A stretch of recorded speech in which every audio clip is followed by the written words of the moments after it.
All right. Hi, guys. How is everyone tonight? Hopefully good. Oh,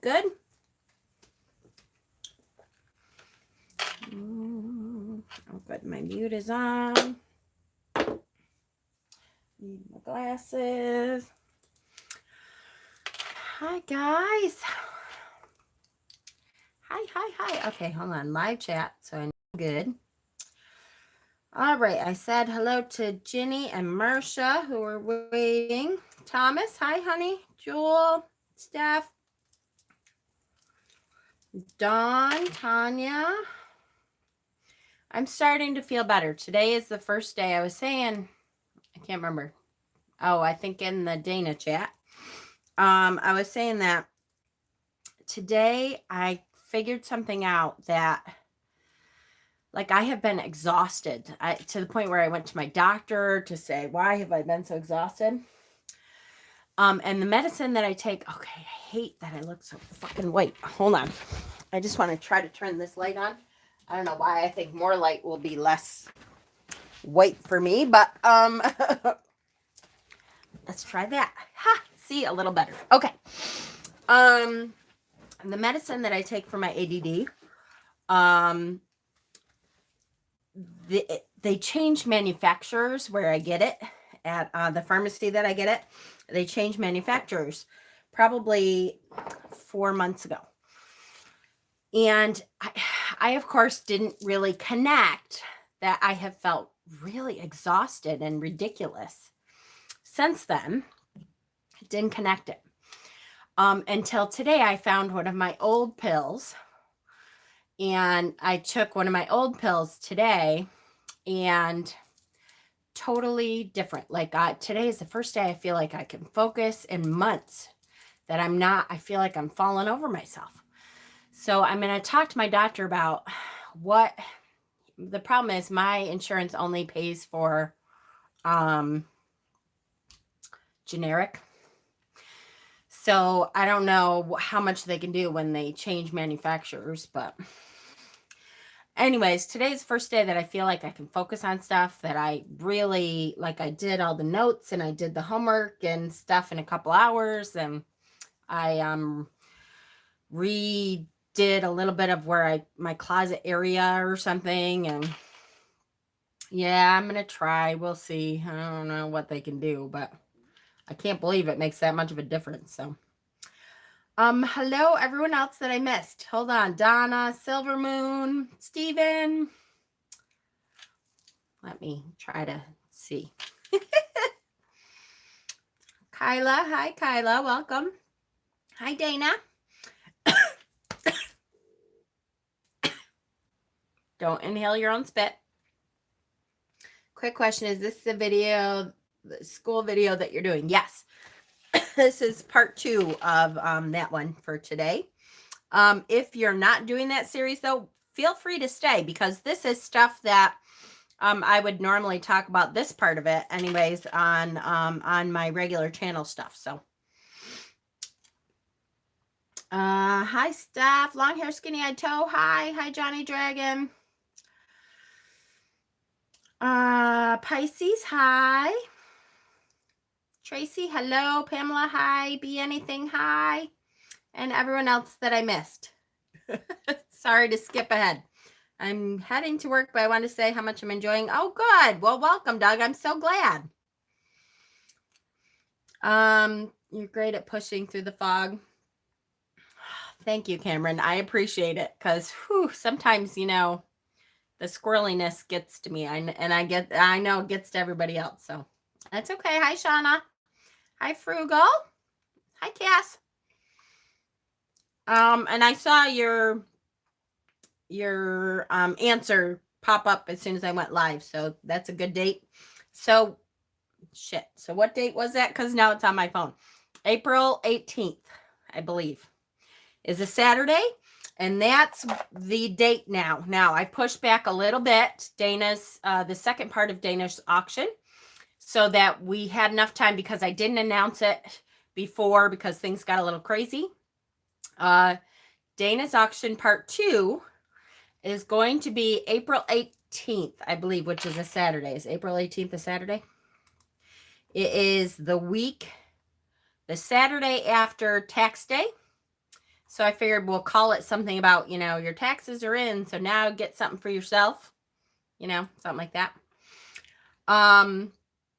So if you guys have stuff to send in, I'm going to be making an event, hopefully tonight.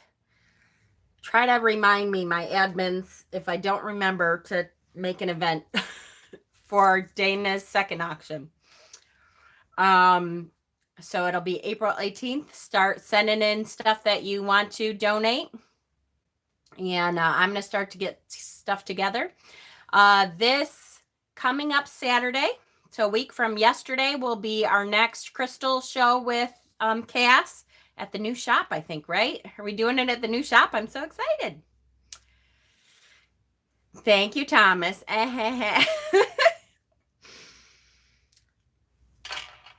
Dana says, perfect. Gives me time to get out all the packages. I got a ton of stuff to send out.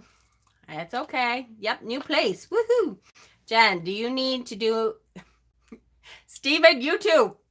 You and your dad jokes. You and Pat. All day long I get dad jokes on the admin chat from both of them.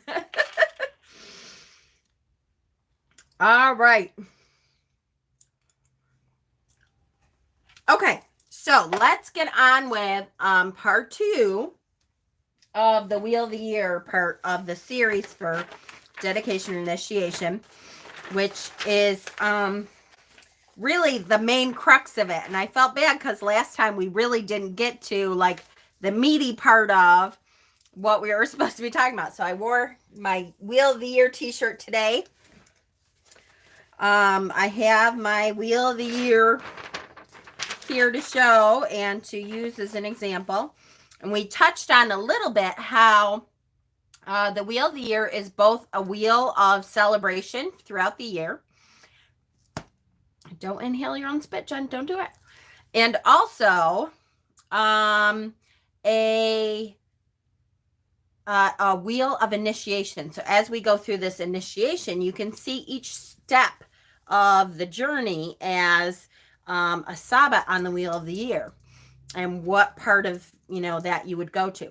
Now, what else do I see? I have to say, too, that's part of why the Wheel of the Year is so important to this path that we're on. My 3 brain cells have been charged. Because to me, the Wheel of the Year and what happens in the Wheel of the Year, the cycles that we go through on the Wheel of the Year can relate to like everything that happens in our life. It can relate to the seasonal changes. It can relate to our mental and emotional changes that happen to us over and over as cycles. It can relate to, you talk about the Wheel of the Year and Espats. Somebody said Espats. Are they the same as Espats? Espats in the pagan calendar are the celebrations of the full moons. So Sabbats are these 8 holidays that we celebrate, essentially, and Espats are the celebrations under the moon. So the cycles of the moon, the lunar cycles, we can relate to also, and that's a different study. So we'll kind of maybe go through that. I might not. It's easier, I have to say, for women to most Stephen celebrate the full moon. Some covens celebrate under the new moon. Like I did a Sacred Feminine group that we celebrated the aspect of the new moon because we felt that was the kind of energy that we wanted to work with. You can definitely do both. You can do quarters, whatever, right? What works for you. So shit, squirrel. The Great Wheel by Joe Graham is a book I recently read. It talks about the wheel having an influence on who we are as people based on when we were born, says it influences life cycles. Ah, yes, Cass. And I keep meaning to get that book. It's a green cover, really pretty green cover, right? It's been on my list forever and I keep meaning to get it and I haven't yet. I'll have to get that. Yep, that they use both to bring in different energies for sure. Absolutely. Yes, yes, yes. Sometimes it's easier for women to celebrate and work with and figure out the lunar cycles because women's menstruation cycle is correlates exactly with the lunar cycles, the 28-day cycle. Not at all, Ayana. We just started. So that's like a different kind of cycle that, kind of can go into this also. So let's talk about the initiate year is the other one. Questions for, oh yeah. Now, if you can, try to save most of your questions until the end. And I promise you, I will write them down if you have to. I will try to save definitely a question and answer time at the end. If you need to, or it correlates directly or something, you don't want me to go on until I answer this question, you can ask it. And if I see it, I'll try to do it. I'm going to try to keep myself from being totally squirrely today. We'll see. We'll see how that goes. You all know me. Okay.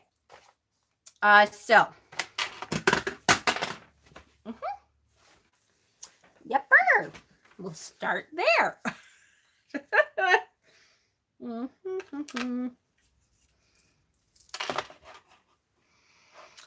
Okie dokie. I forgot I did not print out the notes for part of it, so I have to bring them up just to be sure.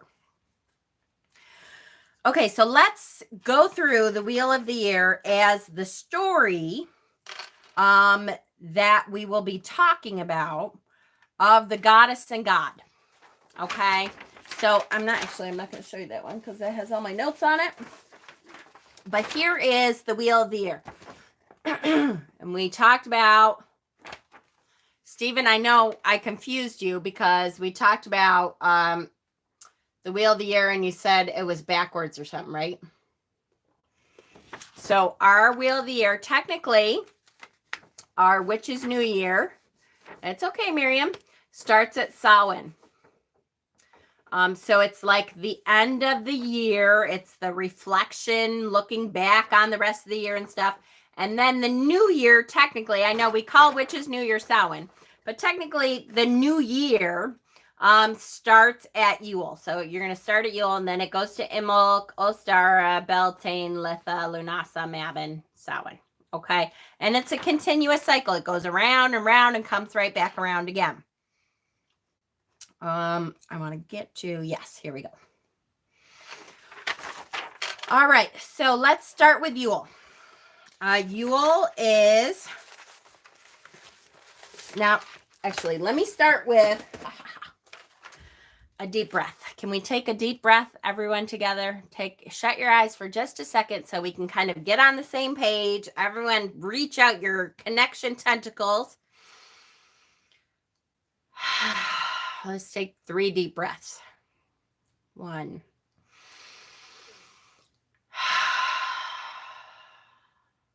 2.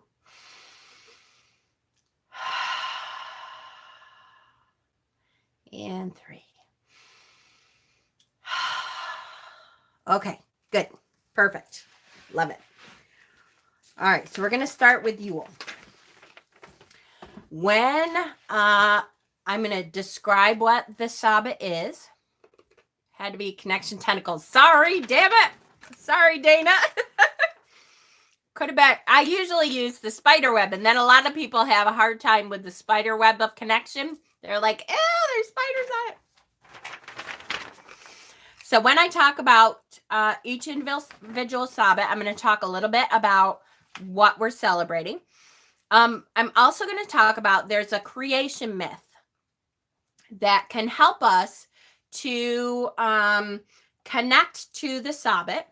And the creation myth can help us not only with what we're celebrating, but it also can help us on the initiation path, like where we are with our relationship with this pagan path.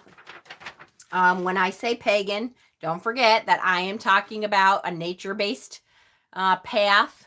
So it doesn't mean you have to identify as a pagan, anything like that. That just means that you are connecting to the cycles of the earth, of the universe, and that you are using those connections to deepen your spiritual connection to all that is.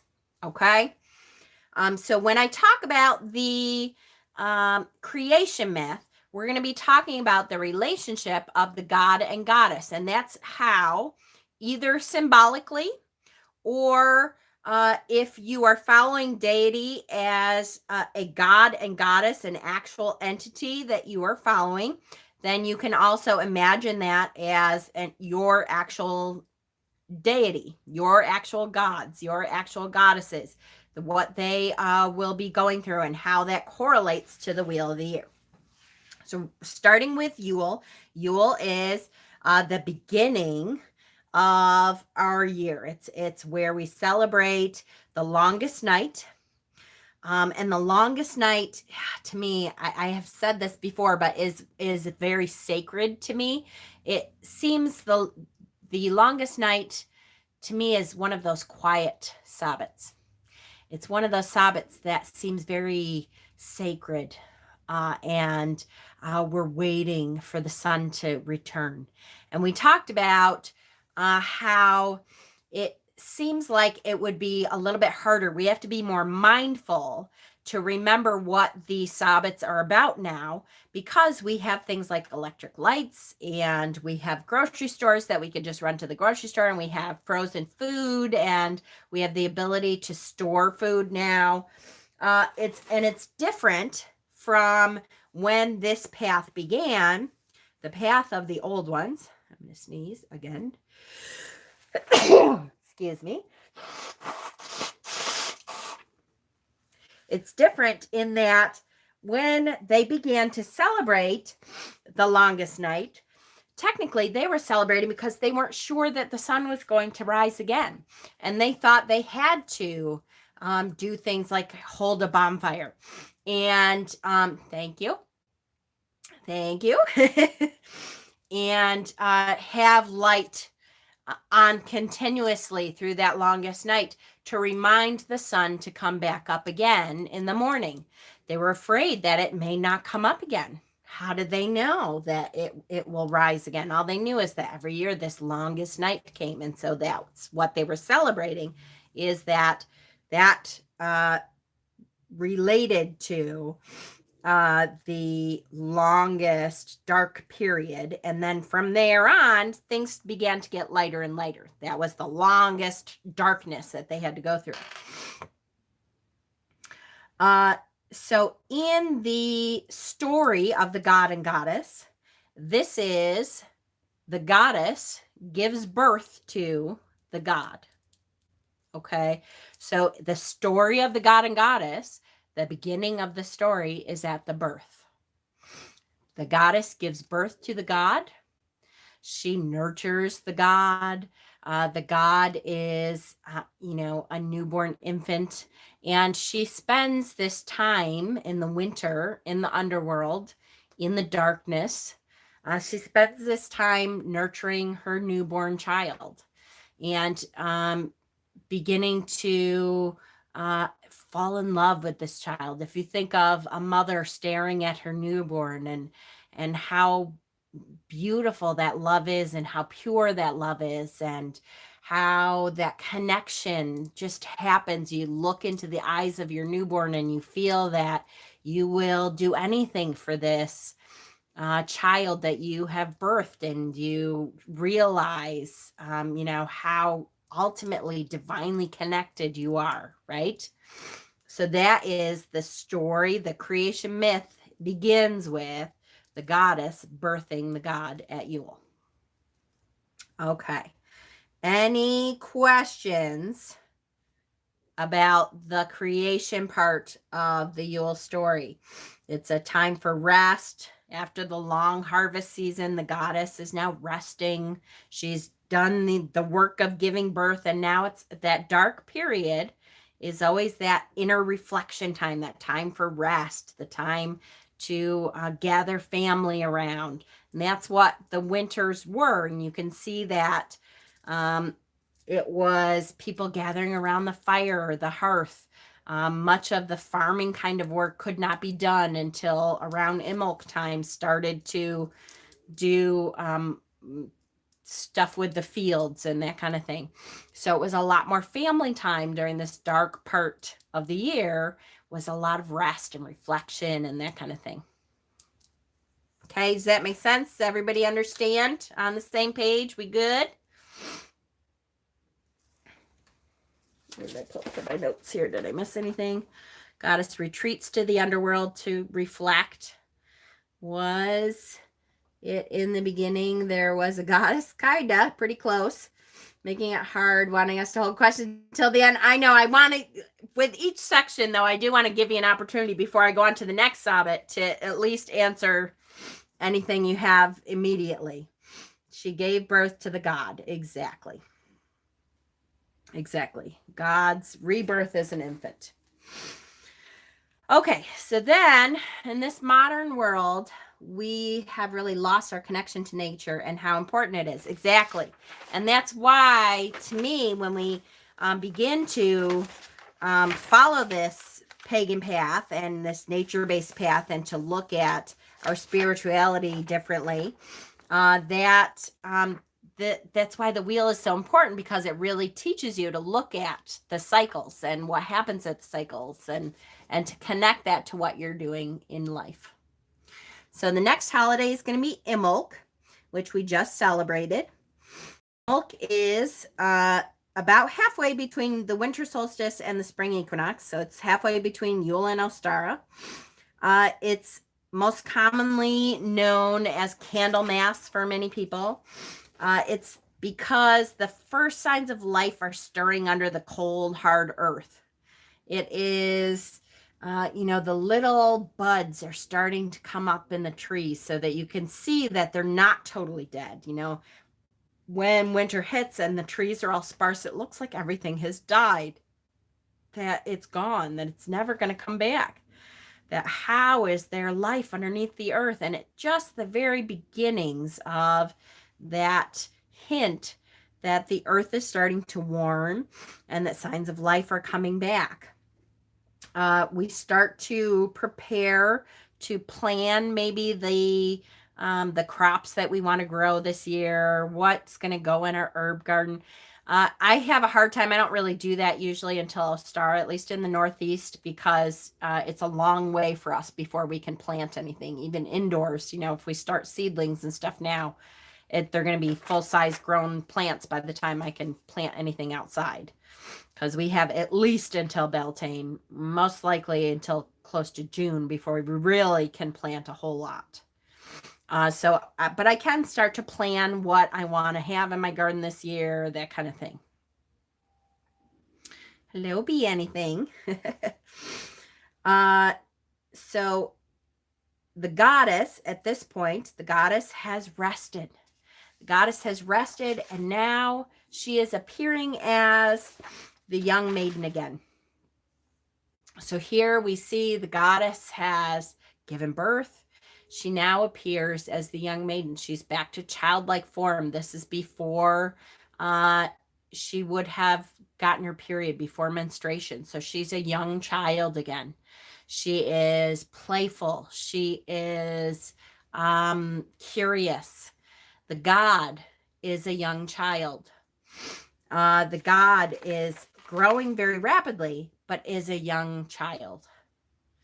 I usually picture the maiden as, 12, like right before, hi Ravenheart, right before menstruation starts, that curious and into your own, and you have your own personality and that kind of thing, but you may not be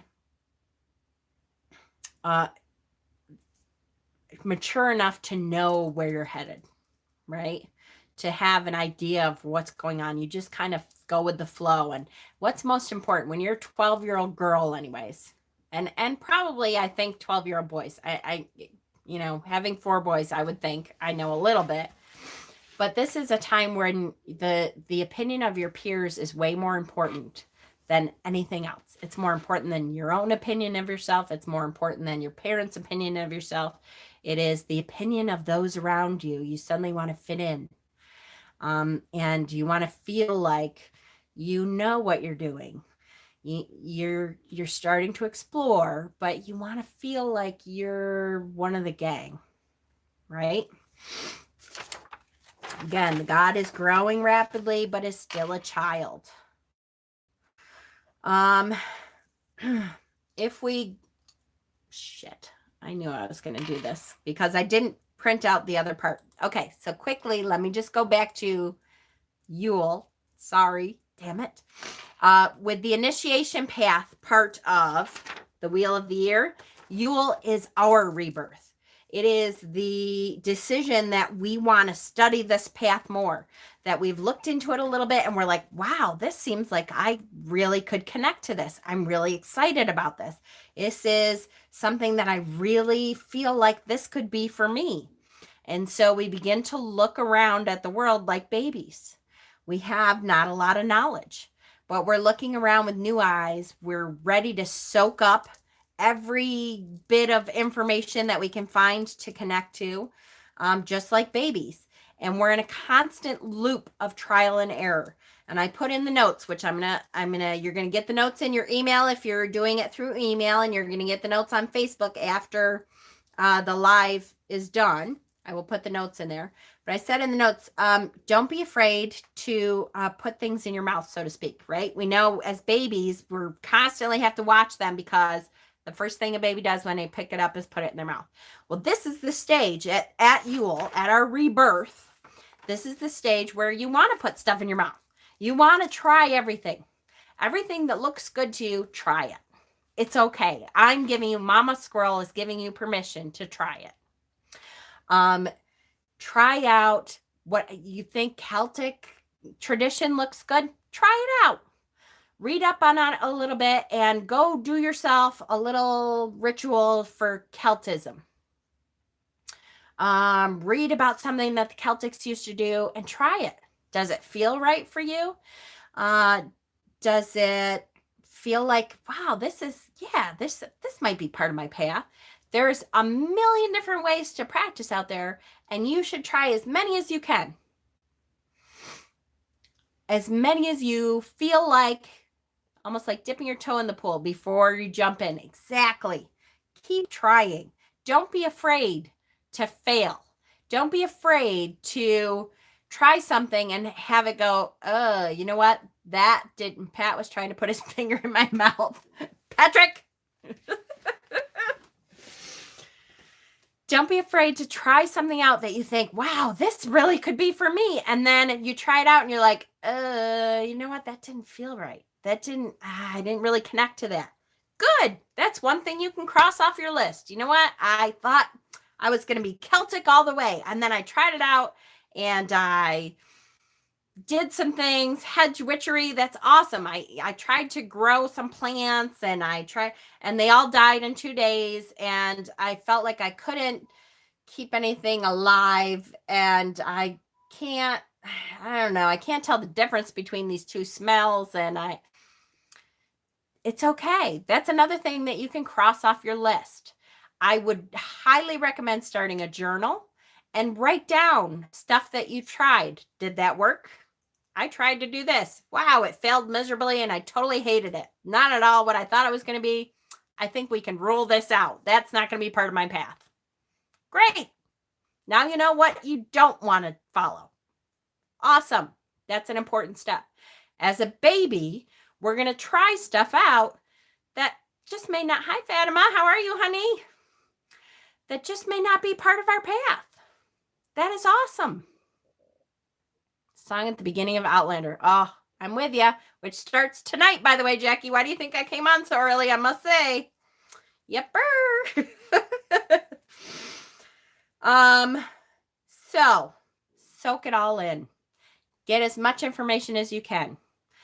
Go on my Pinterest page. For goodness sakes, you guys, if you at all have need for information and you don't know where to start for information, I have, I don't even know how many boards. I have fostered my Pinterest page, which is 99% pagan, for years now. And you can almost find anything about at least some information about almost any little piece of this path there.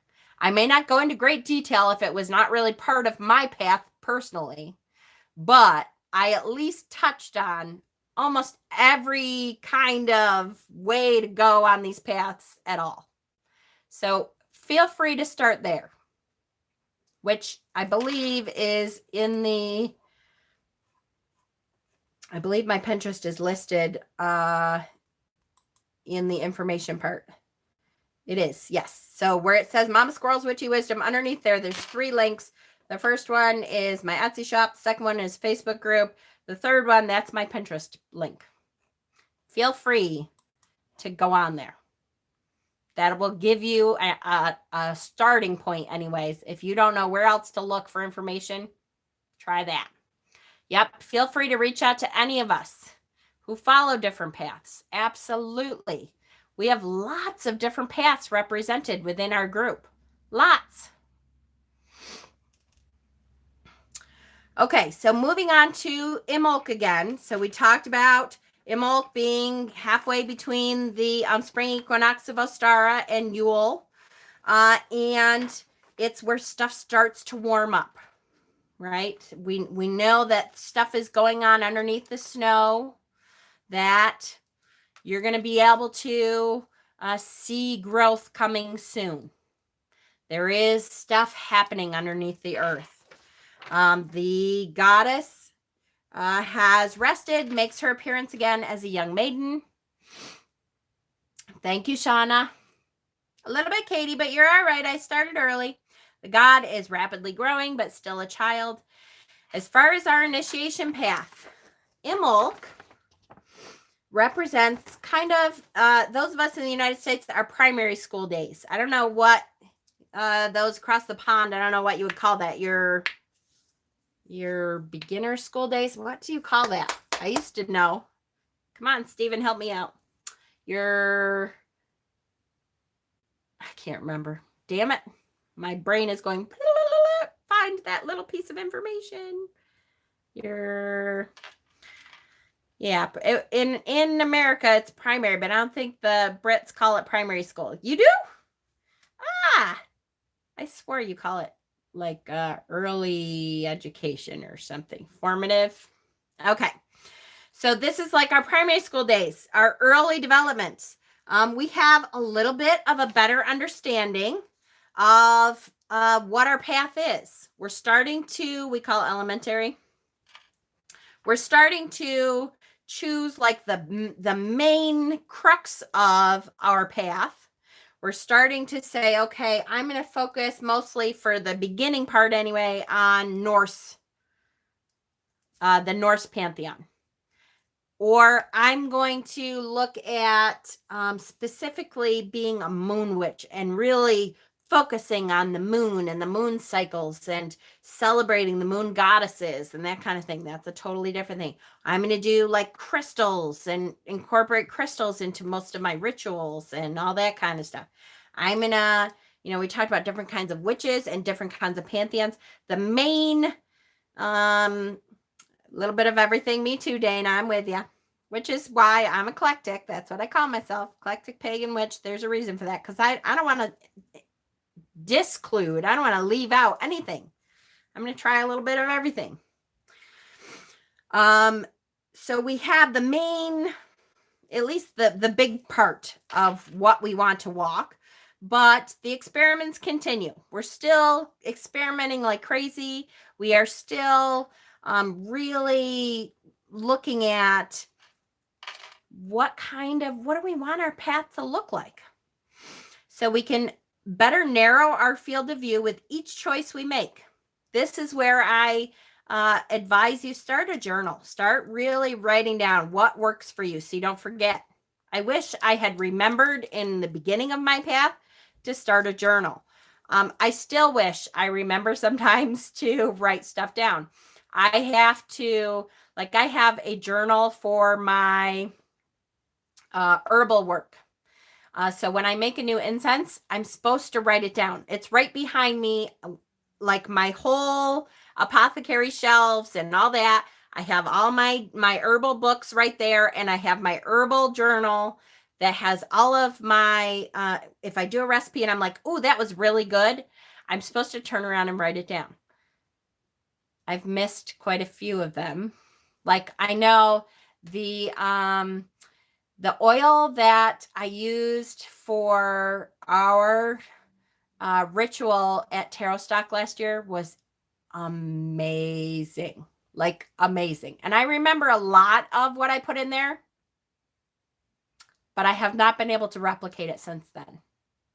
Wish I had just turned around and at least written all the ingredients that I put in there. There was, who was with me? Bob and Ben, I think, were with me, and we were like, oh, let's put this in, and oh, grab this, let's do that. And we just put a whole bunch of stuff in there that felt right, and it was amazing. And I so wish I had written it in there. So I definitely have to say, I encourage you to start a journal, to write down at least the stuff that works.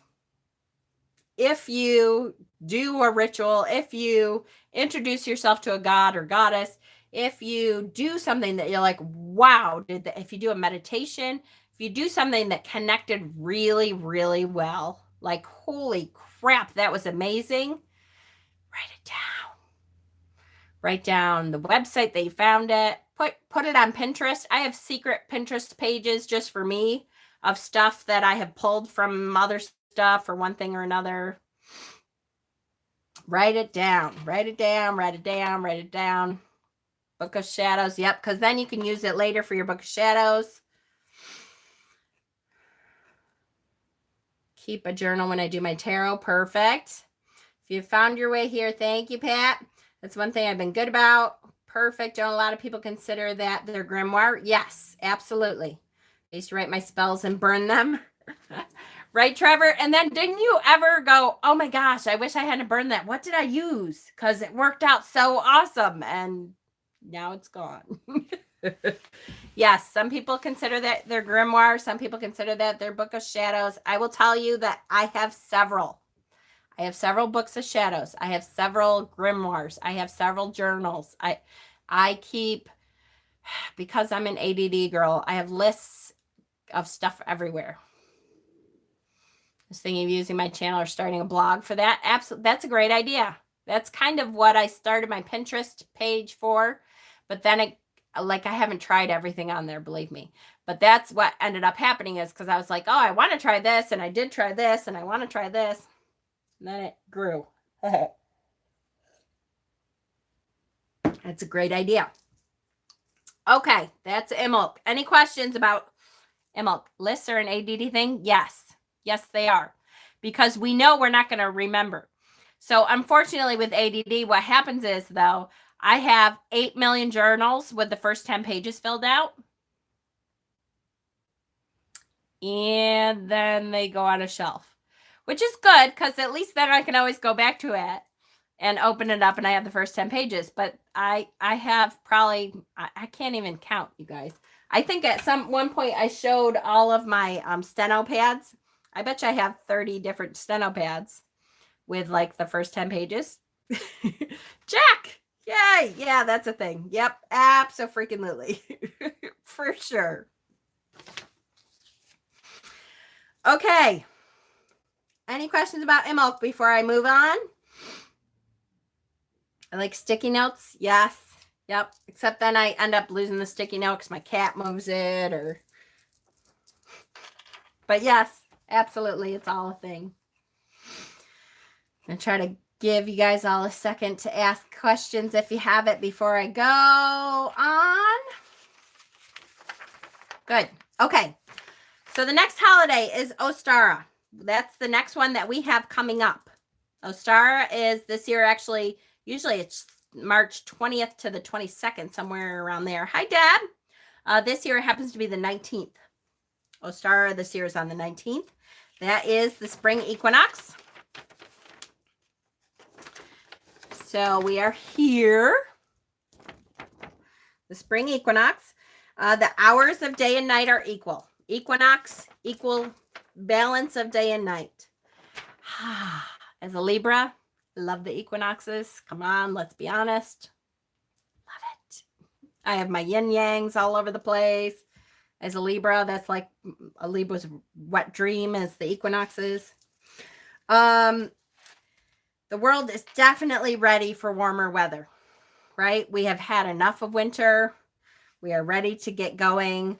This is where I really start to plan out my gardens. This is where I start to germinate seeds that I want to plant. Usually I'm planting hopefully around Beltane so I can start germinating some of the seeds. We start getting the ground ready. We don't really here yet at Ostara. Once in a while, a little bit. I can start planning it out a little because we do have some warm days in between, but we still have snow and stuff in March. So I can kind of a little bit. If we don't have snow, it's pure mud. So a little I can though. You get ready for the first plantings as this is the first of the fertility Sabbats. This is like the bar where everybody knows your name. Yay, Norm. Hi, Norm. Oh, who'd I miss? Did I miss somebody? Oh, Deb. I didn't miss Deb. I said hi first. Okay. So as far as the God and Goddess, I tried New York for 18 months. I almost froze to death. Yeah, it's not easy. Well, no, I won't say anything yet. There is a distinct possibility that we will be moving out of New York within the year. I'm not going to say too much more. Not within this year. Like within about a year. Something like that.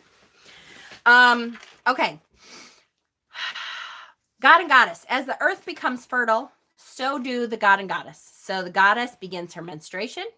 So she is now fertile. Both are now young adults, and the courtship between them has begun. So I know that people start to go, wait a second. The goddess gave birth to the god, and now they're starting a courtship. Yes, that's true. It's a symbolic courtship. Just remember that it is, it is a symbolic thing of how the earth cycles go. I'm not letting you staying here. I know it's not definite now, which is why I shouldn't have said anything, Ravenheart, because it's not definite, but it's a distinct possibility. I'll find more out probably next week, but it'll be, if it is anything, it'll be Virginia, which isn't too far. So, hold on. Libra's wet dream. Yes.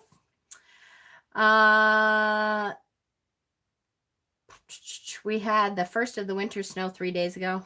Gosh, I wish we had the first. I'm so sick of snow. I've had enough. Friday, I had to scrape 4 inches of ice and snow that was hard. 4 inches off of my windshield on Friday before I went to work after I was sick, Come to Oregon. I know. I'll tell you, Utah. I really loved Utah too. Anyways, well, you can't just say that and casually change the subject. If it's any place, it'll probably be Virginia. But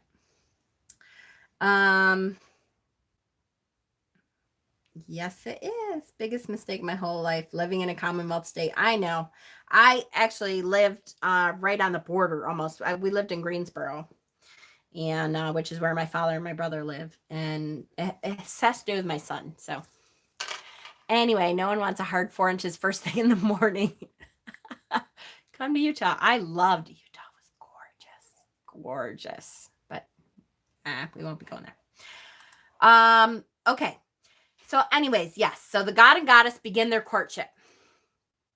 They begin to flirt. They, that puppy love stage. They begin to sprout feelings for each other. They just as the seedling sprouts to life, so does the womb of the goddess sprouts to life. On our initiation path, this is the puppy love stage of our initiation. Hi, MA. We now have found some things that work for us, and it feels like home. And we have some comfort there. There's some we're flirting with things that we are pretty sure we like. We're really exploring, our path. Our path has some clear guidance, and we dig in to our path even more. We're really excited to find out more and more and more about our path at this point, right? This is the time of new courtship. New love is an interest in puppy love is an exciting time. Very exciting. Love that point. It's great. All right. Any questions about Ostara, that point of our journey? Yes, please. Discovery. Yes.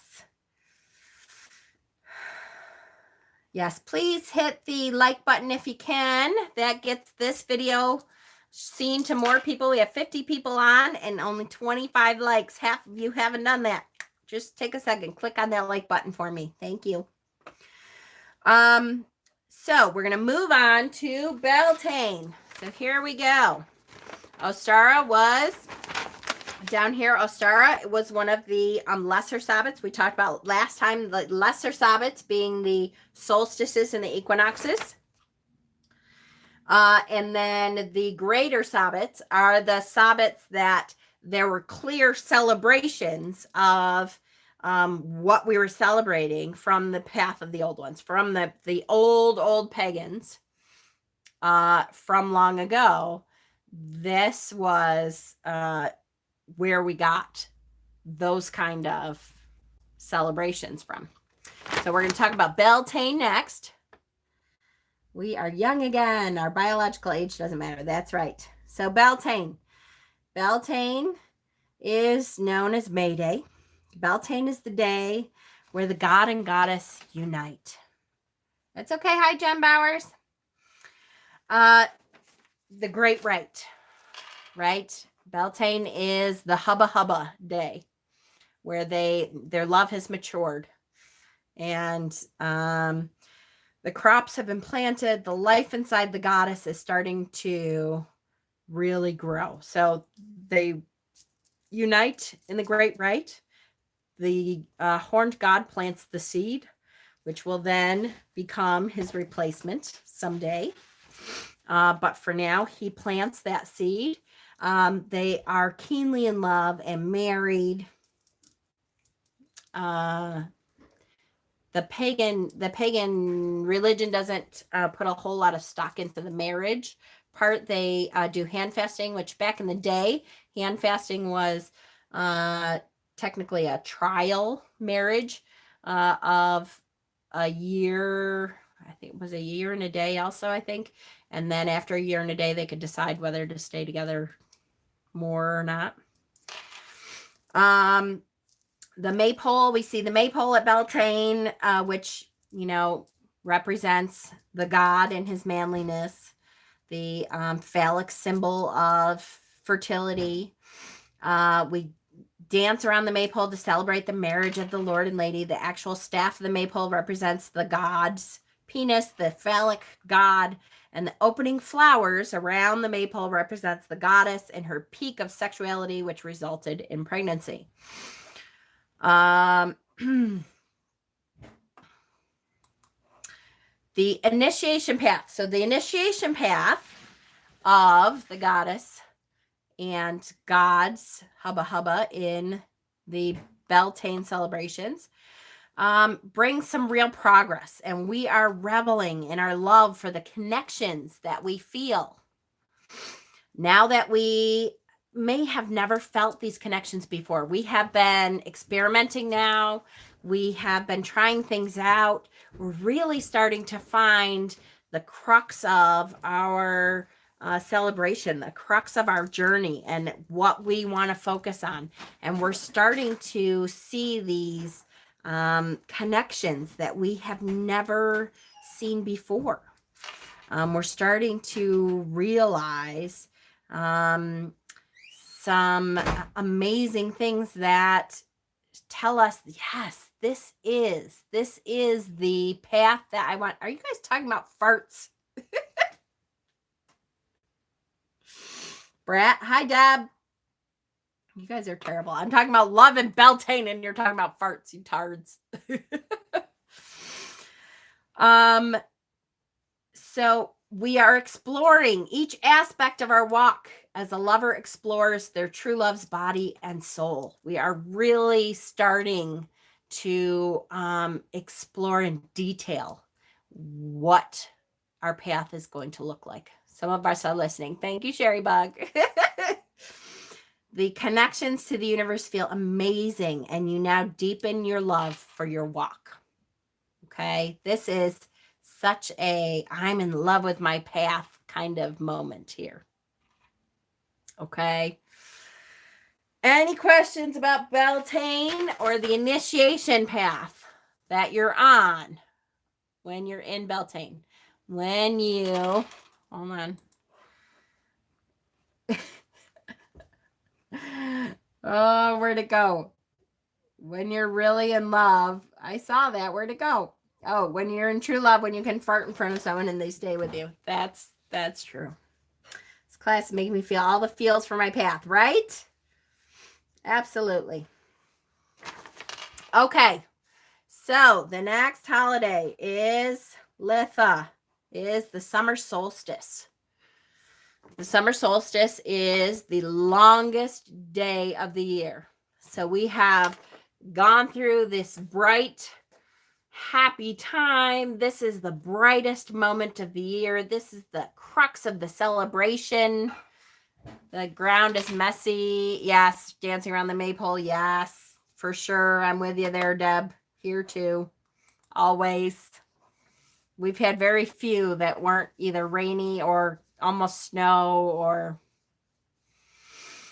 So Litha is also known as summer solstice. It's the longest day of the year, and from here on, the nights get longer and the days get shorter. Can you self-initiate? Where to go? If you feel you're eclectic, absolutely you can self-initiate. Absolutely, without a doubt, for sure. The god. So the god and goddess relationship. The god is at full strength during this time. So here he really epitomizes the Oak King here. This is the what do I want to say? The Jason Momoa of the horned god. You know, this is the strength, full-time strength of him. And the goddess's pregnancy grows larger as the crops continue to grow along with the goddess.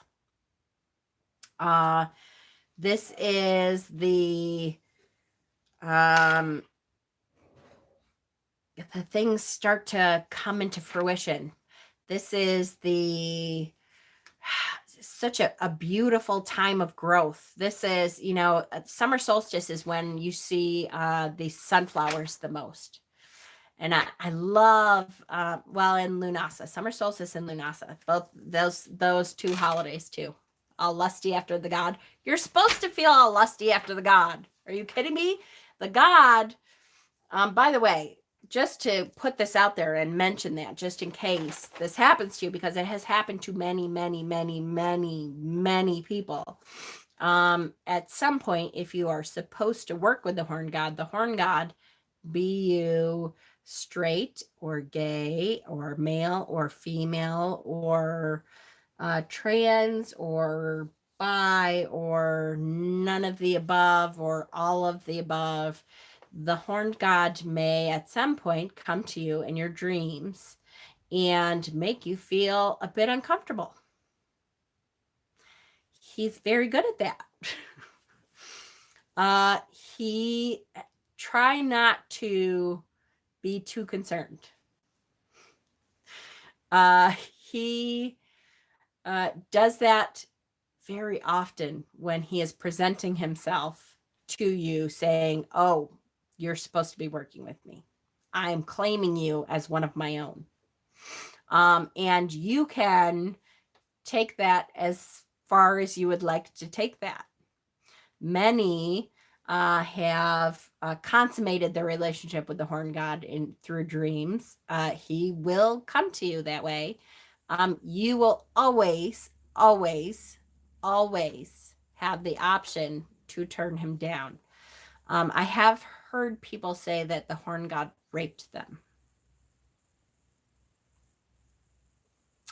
Let me just say that if that's the case, then that was not him. He does not do that. And that you always have the ability to turn away. Can you be agnostic and still interested in Wicca? Absolutely, Joshua. Because again, we're talking about the cycles of the earth.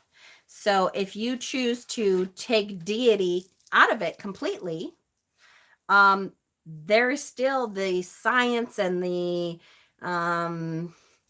the wonderment and the connections of the cycles of the earth.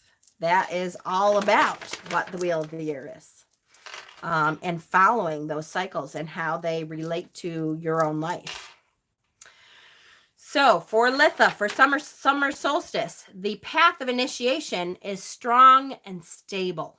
We feel comfortable making some daily rituals. We start to feel comfortable with our path enough that we have some daily things. We can start to really dig into our path and feel comfortable with our daily walk. We start to incorporate some things daily or weekly or moon cycles, every full moon. We start to feel comfortable incorporating some of those things that we have found that we really truly like into our lives on a regular basis. And we are preparing for the life changes that we see possible because of this walk of the old ones.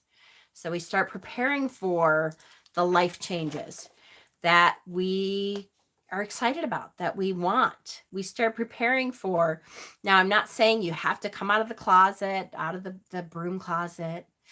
But a lot of people at this point in their walk, in their initiation walk, they start to prepare for, I'm going to have to start telling people in my life, because this has now become such a big part of my life and my path and my walk that people are going to notice a change in me and ask me about it, or it's bursting out anyways, and I want to tell everybody.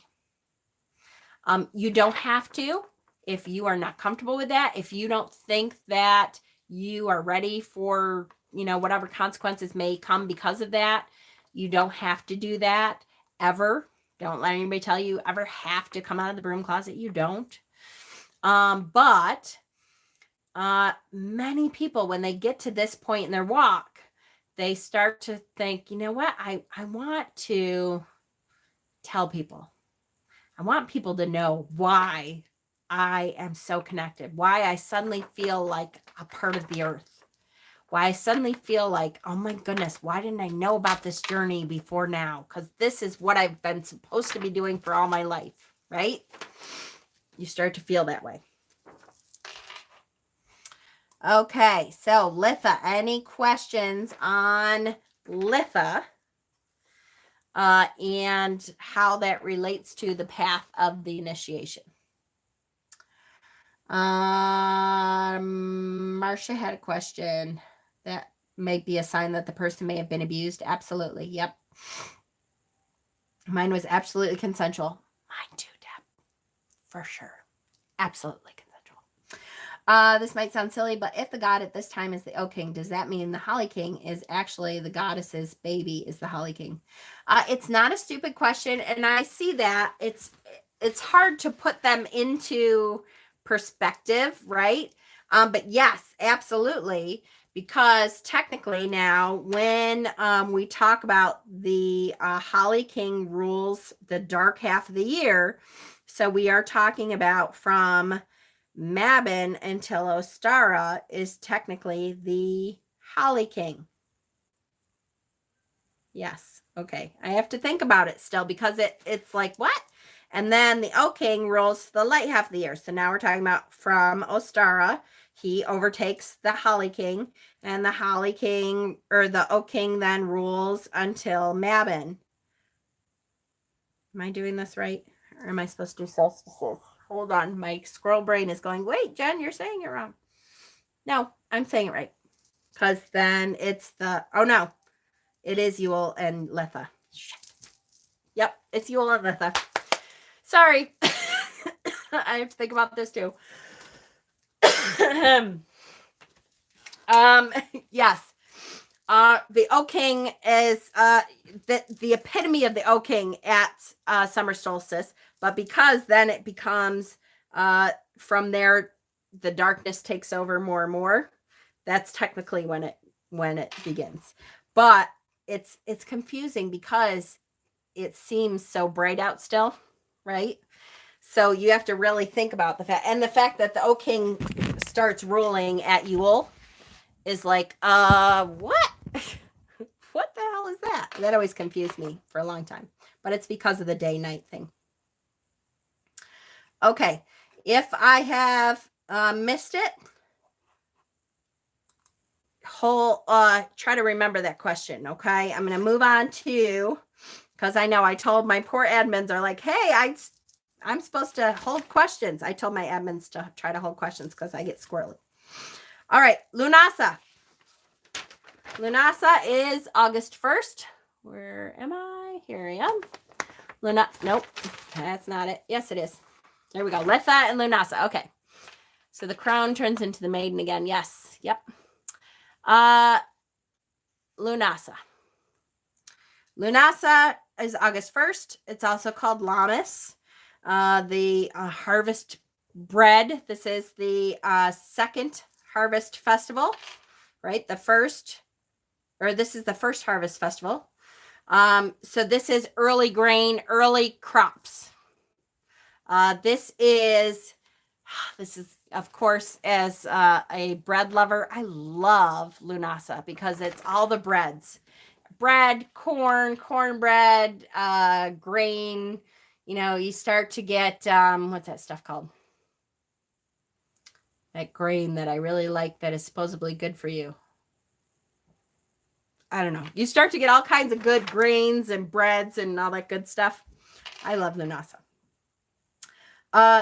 These are ripened and ready to harvest. This is the first harvest festival. The god, so in our story, the god starts to grow weaker. As the child within the goddess, the pregnancy that the goddess is holding grows bigger and stronger, the god starts to grow weaker. The goddess starts to mourn the coming loss of her husband. She knows it's coming. She knows that she must give up this husband that she has loved. She knows that this husband that she has loved is going to go back into the earth, and then eventually again will be reborn. But she knows that she has to begin to mourn that he's leaving. She knows she's also comforted by the fact that he'll be reborn soon at Yule, but met me at Lunasa. Yay! I know. Lunasa is one of my favorites. I love bread. Anyways, yes, that he will be reborn. So the goddess does start to mourn, knowing that she's going to lose the love of her life, her husband, soon. In the initiation path, the harvest brings our initiation path some fruit. It is the manifestations start to happen. This is an exciting time in our initiation path because we start to see synchronicities. We may have been seeing some, but they start to happen around us all over the place. Synchronicities start to happen all around us, and we realize that the path that we are on seems incredible. And it seems like this is like such a cool time, bless you, because we begin to realize that the things that we are doing is affecting the things that the universe is bringing us. So it begins to be really noticeable to us what that can mean. When we start to learn the connections, because we're trying stuff out, because we're really starting to roll on our path, the connections start to bring us stuff. The universe starts connecting us to other things in life. You start to meet other witches. Even if you're living in the dead South, the dead South, the middle of the South, where you think it's such a Bible Belt, all of a sudden you'll start to meet other witches. You start to realize things in life that the universe brings you that never would have happened before. These amazing synchronicities start kicking in, and the harvest, this is the first harvest, but it's really wonderful to see the universe through new eyes, and our celebrations are reaping in newly enlightened ideas all the time. Exciting, exciting times.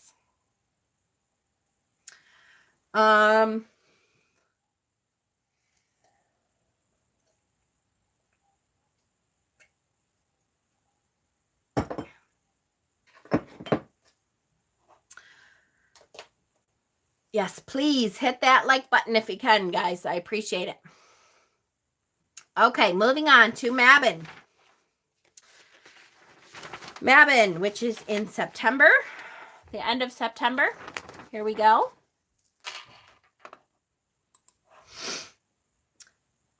Yes, we met one at the furniture store Friday night for no reason. She felt like putting a pentacle on her hand, and when my husband saw her tattoo, he saw it and just asked. See?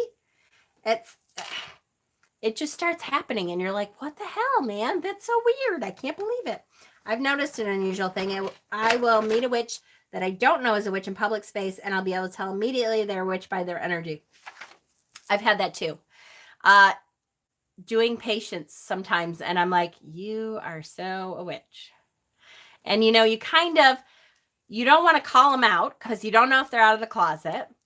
But you kind of want to say, we're connected. I know that we're connected. So it's a little easier for me because many times I'll have something on. I will have my stones there. I will have something so that I can be like, so, or like I've seen tattoos once in a while, then you notice a tattoo and you're like, oh, that's a really nice tattoo. And you can tell they're always like, should I say what it means? Or do you have any idea what it means? Are you going to look at me like I'm crazy? Or, and you're like, so you start to try to figure out how to say, hey, I'm a witch. Okay, Mabon. Mabon is the fall equinox. So once again, we're in balance. Yay! We are in balance again. Libra's wet dream time. Woohoo! Love being in balance.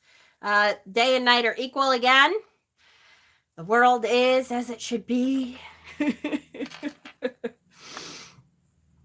It's the second harvest festival of the year. It's commonly known as Pagan Thanksgiving. A lot of people talk about Pagan Thanksgiving. Although I mean, yes, it's okay to call it Pagan Thanksgiving. Because a lot of the foods and stuff that we celebrate are like that. We kind of celebrate what we're grateful for. The hours of day and night are again equal. The second round of crops is ready for harvest. So at Mabon, we're talking about the biggest thing for me. I always think apples. All my apple stuff starts coming out. Apples and fruits, grapes. So this is the second round of harvest. This is a time where we look back on our own personal seeds that we planted during Ostara and check if they've come to fruition, if they've come to harvest or not. And to celebrate our bounty, we have a feast with our friends and our community to celebrate our harvests. As far as the god and goddess, this is the time where the god dies. This is the god's death. And we till the god back up into the fields that have been harvested. This is where most of our fields will have been tilled. And we are using the god to fertilize the soil so that it will be perfect soil once again after the long winter to regrow the crops that we want to regrow. This is the The balance in our initiation means that at this point in our initiation, we take time to pause. We take a breath. Our initiation path takes a moment to take a breath, to meditate, to look at what we have done, to look at the harvest, enjoy the harvest of the abundant mystical experiences that we've had, and to prepare for the commitment that Samhain will bring. Samhain will be the actual dedication, the commitment, the initiation, saying, yes, I have gone now through this initiation path. I have found what works for me, and I am pausing for a moment before graduation time comes and I walk down that aisle to receive the diploma and say, yes, I move forward in earnest. All right. And finally, Samhain. So Samhain is the pagan New Year. It is, and in saying that, it's funny when we talk about the pagan New Year, really Samhain is the end of the year. So it is the point in time that we are looking back through all of what we've been through, the rest of the wheel of the year that we've been through. Yep, here we go. I'm like, where am I? The rest of the wheel of the year that we've been through, starting with Yule. We're looking back on everything that we've learned. We're taking stock of what we feel, where we are, how things have been so far. We're getting prepared to move forward. Samhain in the celebration wheel is the night when the old year dies and a new one begins. The God has now descended to the underworld, and the goddess mourns him, turning the world cold, and she begins her descent to the underworld to recover, rest, recoup. Samhain is commonly known as Halloween to the non-pagan world. The veil between the world of the living and the world of the dead is at the thinnest. We as pagans use these times to communicate with loved ones that have passed on. Lore is that the western gate opens to allow spirits to cross and join us in celebrations for the night, or to allow those to cross over and be with the god as he rests and awaits his rebirth at Yule. Samhain is the final harvest celebration and is a time when we collect the final crops and slaughter the last of the animals to prepare for the upcoming darkness of winter. This is our last chance. So I always remember at Samhain, for me who follows Hecate, I always remember that anything that I am going to want to harvest has to be out of the fields, out of my herb garden, out of there before Samhain. Because after Samhain, anything that's left over is my gift to Hecate. Hecate takes over at that point, and I do not harvest anything after Samhain. Even though we could have warm weather, I still have mint growing, for months sometimes when Samhain hits. I do not harvest any of that. That goes back into the earth, and Hecate takes over at that point. If you follow Hecate, that's just something I do and many do, as an offering to Hecate.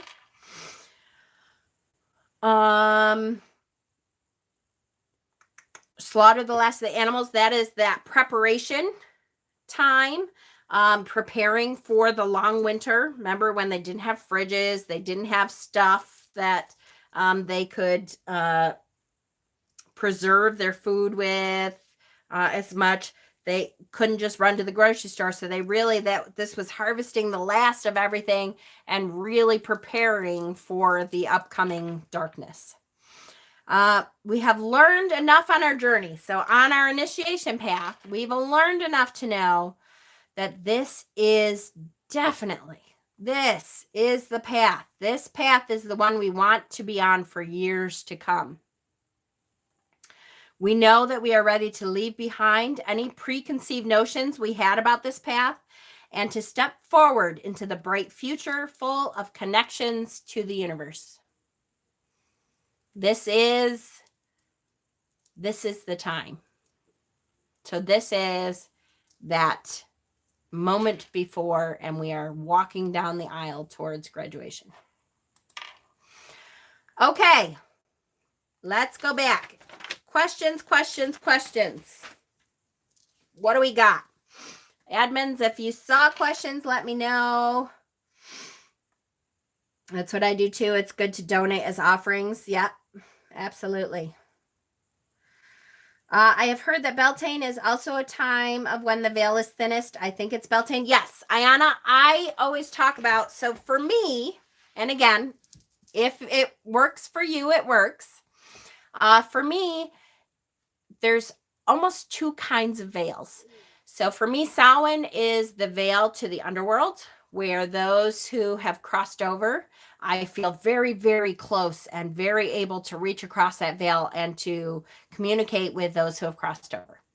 The veil at Beltane is, for me, is the other veil. There is another veil that is fae, that is magical, the creatures that you see out of the corner of your eye, that you think they definitely are there, that move your shit, that hide shit on me constantly. Spirits, elementals, yes. I see that as a different kind of veil. And yes, the veil is thin, but to me, it's almost like the other side of the veil. There is this underworld side, and Beltane is, the veil is thin at that side so that we can cross through and communicate with the fae, with the elementals, with spirits that way, with sprites, with all of that. Hopefully that answers your question. Would be to have a grimoire that you can decorate. Yes. Spirits, elementals. Can you use holy water if you don't have a specific self-initiation oil? Absolutely. You can make your own initiation holy water oil. You can use holy water from your church. Absolutely, for sure. As long as it's special to you. I would dedicate it specifically for that purpose. But as long as it's special for you, please, yes. If it works for you, it works, right? Hi, Elron. Space between the notes. Hi, Jen. Can you maybe explain how wait, did I miss any more? I want to make sure I'm kind of trying to go in order here. Yes. And guys, if you can, it makes it a little bit easier for me if you put your questions in caps. Can you explain how do the god goddess fit into the perception of spirit? Are they facets of spirit? Are they separate concepts? Okay. So again, and I know this doesn't help. I know people go, no, but whatever works for you works. So for me, now when you say spirit, are you talking about spirit as a whole? The word, the connections that we all are connected to, which then as a conglomerate are spirit? Is that what the spirit you're talking about? If that's what you're talking about, which I think that's what you're talking about, to me, they are like the mother and father, the overseers, the lovers of, they look at this web of connection that we all are part of, and they contribute their love to it, and they kind of watch over it, and they maybe assign, for me, spirit, force, God, universe. Yes. Okay, perfect. They may assign a specific god or goddess to go, or guide to go to you and say, hey, you know what? I think she is having a hard time with this. May the goddess of justice, you work with her. Go and see if you can get her to connect to this energy, because I really think that will help. I see them kind of as overseers. That's me. I see them as a part of, like, mom and papa of this connection of spirit. What I call the word, WYRD, is that cloud connection, that spider web of connection that we are all connected to. And as a conglomerate, it creates all the world, that creates all the universe, the multiverse.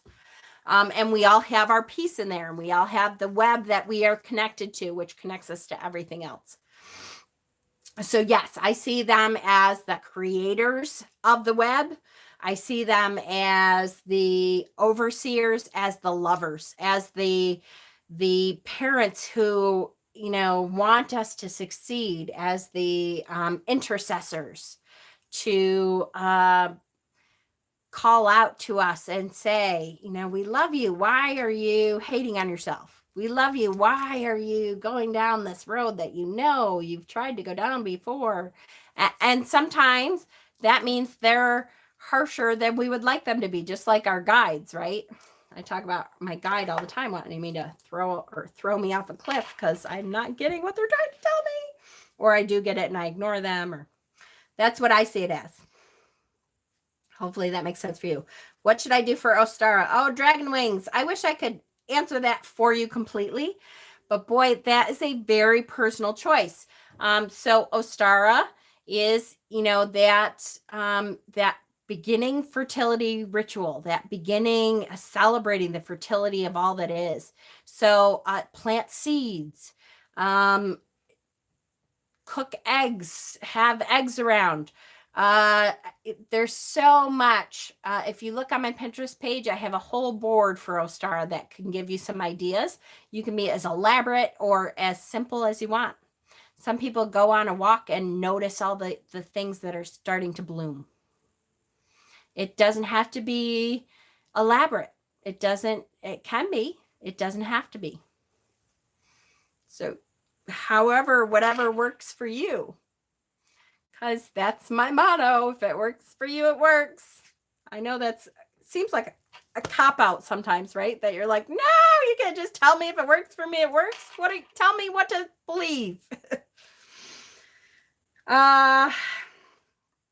Can you explain definition of grimoire?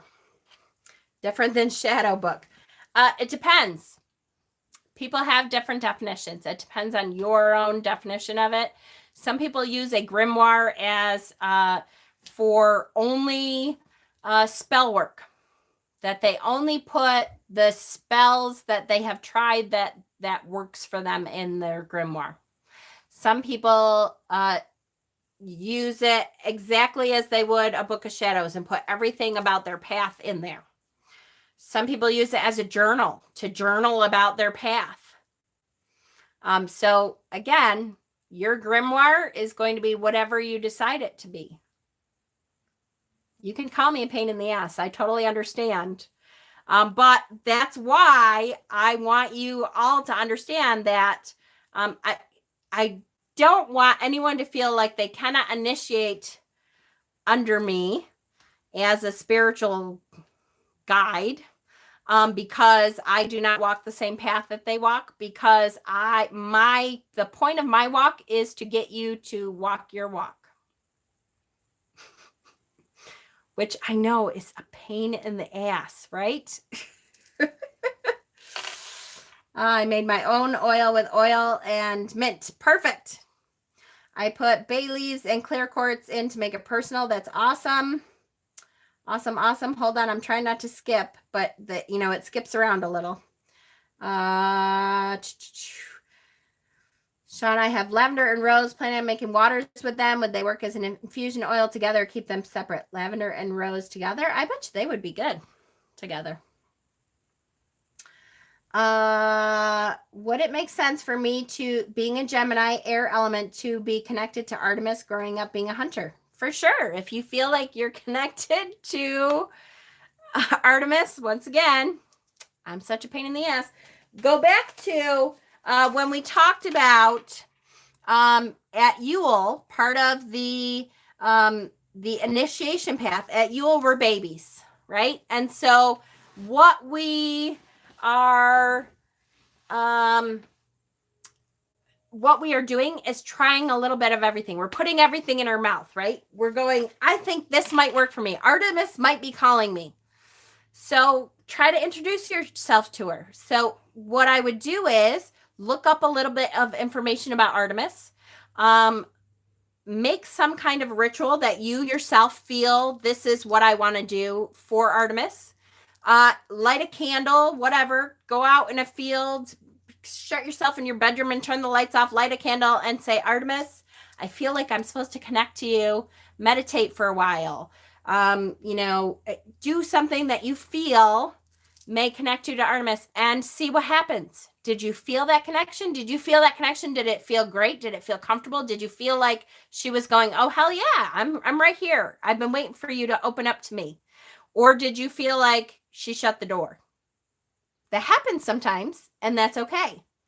You are not everything that you try, you are not going to love. And that is perfect, because that's what hones our path down. That's what gets us to know, yep, this was my path, and definitely I'm going to do this again and deeper explore this. And this, ooh, that was not my path. That didn't feel right at all. It felt kind of awkward and eek. And hold on, I saw a follow-up. I realize that I just can't understand how Jen knows all this stuff intensely. I don't know shit. Okay, where am I? Sorry, I'm trying to make sure I'm not skipping any. Yes. I go the non-God goddess path, but I have had visitations from them at times. What should I do? Trevor, introduce yourself to them.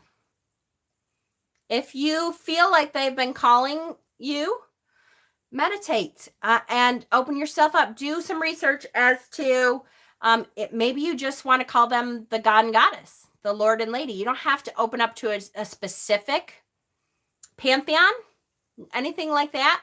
Do a introduction ritual. God and Goddess, I don't really know what I'm doing, but I feel like you've been calling me. I'm going to light a silver candle for the Goddess. I'm going to light a gold candle for the God. I'm going to sit in front of my altar that I have made, and I'm going to say, hey, how you doing? Am I supposed to open myself up to you? Are you looking for me to connect to? Am I supposed to be feeling something? And how do you feel about that? Did it work for you? Awesome. Write it down. Did you feel like it opened up a little bit, but maybe something was not quite right? Try something a little different. Again, I wish I could tell you exactly what will work for you, but then it wouldn't be your path. It would be my path. I can give you suggestions. And of course, my biggest suggestion, because I'm a squirrel brain and not everything that is in my brain stays in my brain, start with my Pinterest page. I know there's a board on my Pinterest page called Gods and Goddesses. Start there. Hopefully that helps. Sorry, I know it's the same answer. I was saying recently, did I say that in a video recently? I was saying recently, my videos technically should be really short. I should open up every video and go, hi guys, I'm so happy you're here. This is how my day has been going. So if it works for you, it works. Thanks. We'll see you again next time. I work with Lakshmi. She's from the sea. Perfect. Also, everyone is welcome to reach out. Yes, to Pat, to Shauna, to any of the admins. I think every religion has this idea of masculine, feminine aspects of God, but the totality is a combination of both. Isis, Osiris, Jesus, Mary, God. Yep, absolutely. For sure. I don't think they think Mary and Jesus are on the same level. That's true. With some evangelicals, they have a hard time with Mary. They want to make sure that you're not worshiping Mary. That's true. But most religions have some, masculine, feminine side of the deity that they work with. My 8-year-old granddaughter and I made fairy homes with little eggs, flowers, and hearts. There you go. Perfect, Pharaoh Star. Perfect. You're a loving PETA. I know, pain in the ass. Yes, I am. I love you all, and I promise you I will try, but Trevor had a good question. Did I answer it? I hope I answered it. Did I? Yes, I did. Okay. I know I'm way behind, guys. Hold on, I'm trying. I know a lot of people who walk the Christian faith that believe in Jesus and Mary Magdalene is the same. Yep, I do too. Absolutely. South America, a lot more considers them equals. I find it funny that people put Isis and Osiris as the masculine, feminine god and goddess of the Egyptian pantheon, but it is just so much more complicated. Right, Sarana? And just remember that people can only go based on what they know. So a lot of people are just beginning their Egyptian path and could see them as the god goddess figure of the Egyptian pantheon if you're just starting out. And again, if it works for you, it's okay. It's all right. Because they will certainly let them know too if they're on the wrong track or something. Those energies will let you know. You know Outlander's on now, right? It's on right now? Mm-hmm. Cool. I'll be right down. I'm almost done. An hour and 30 minutes. Jesus, you guys. Yep, it's really cute. I wanted them to forgive my war water. I guess I'm not very educated. Yeah, it's all right. You don't have to be. There's no dumb questions. You're fine. What else? Shoot, did it jump? Damn it. I hate when it jumps. I'm sorry, you guys. Hold on. Shoot, it really jumped, didn't it? I just can't understand how Jen, I don't know all this stuff. I just know a little bit about a lot.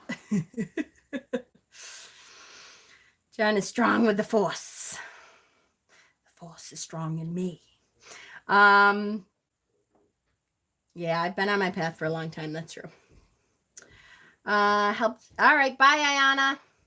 Years of practice, reading, sharing. That's right. Exactly. You all learn. And I talk about all the time, guys. When I first started working with crystals, especially, crystals is the easiest thing for me to think about when I was in the very beginning, because it's so, with crystals, it's at least like the names of the crystals and stuff are so, this is always going to be carnelian, right?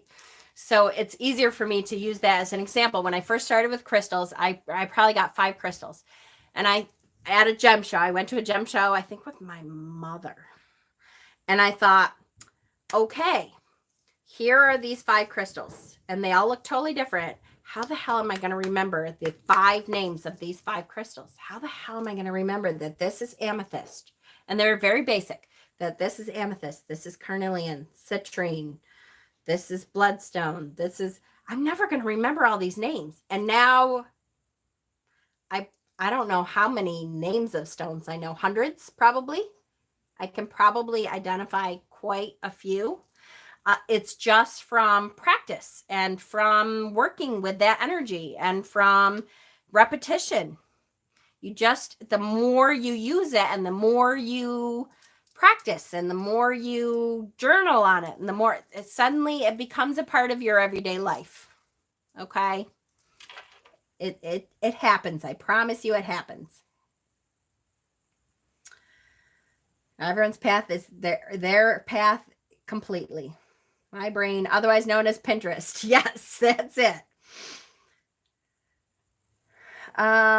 Just don't ask me. I don't know nothing. Yes, you do, Stephen, you liar. Deb's great. Deb will help out in any way she can. She's great too. I have ADHD and squirrel brain. Yay. I'm with you. Christopher Penzak as different pantheons, different facets of the same diamond. Oh, my Penzak books are downstairs now, but yes, I've been using them a lot.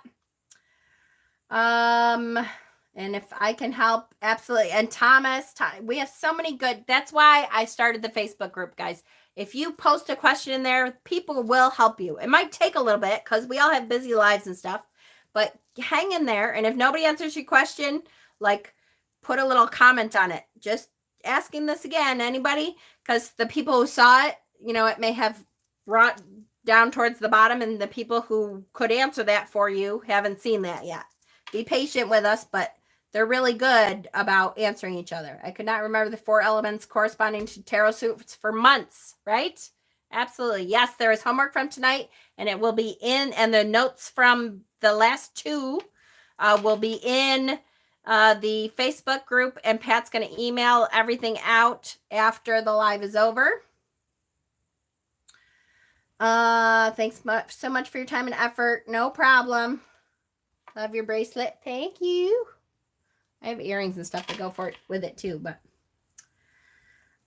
you school yourself to what you deal with every day. That's right. Exactly. You absolutely. You just keep working with it because there's so much to learn. Exactly. I've been doing this for how freaking long, and I'm learning stuff all the time. All the time. All right. Did I miss any questions? Because I know it skipped a little bit. Thank you for spending time with us. You are so welcome. The Facebook page is on. If you look underneath where it says Mama's Witchy's, Mama Squirrel's Witchy Wisdom, if you look underneath, there's 3 links. The first is my Etsy shop.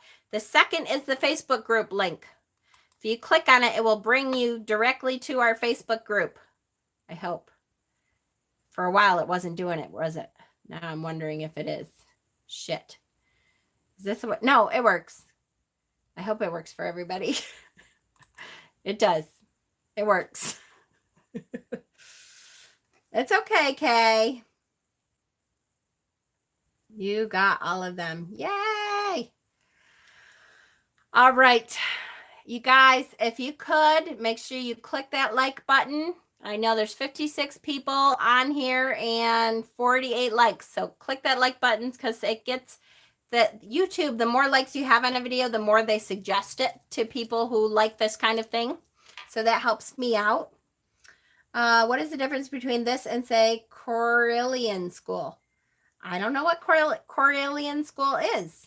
So I guess I have to say I'll look that up and let you know. Is that like a year and a day kind of school?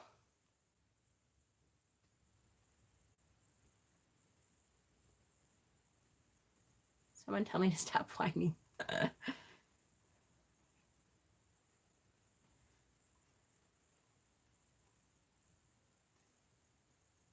I saw it, but it's probably, I know the Correllian Wicca is a different path. See, now I'm learning something. Cornelian is the school of witchcraft. Okay. Yes, so that is, what's the difference? The difference is it's me teaching it and it's free. Probably they don't have free. And it's, I guess I always think I'm a little bit more laid back, and I try not to tell people what works and doesn't work, because again, your energy is different from my energy, and what works for you will not work for me, and that doesn't mean it doesn't work for you. Oh, Draconian Wicca. Ooh, then it's more strict. For sure. I thought it was Star Wars reference. Because I missed tonight, does this mean I won't be able? No, Kay. No, of course not. You can watch back. I don't expect everyone to be here every time. You definitely can watch back, honey. You're fine.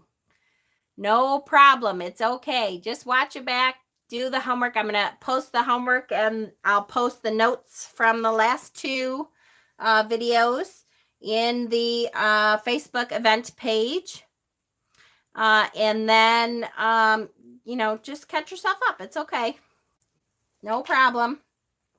Yep, I'm going to post it. I have it all. I just have to post it. So we're good.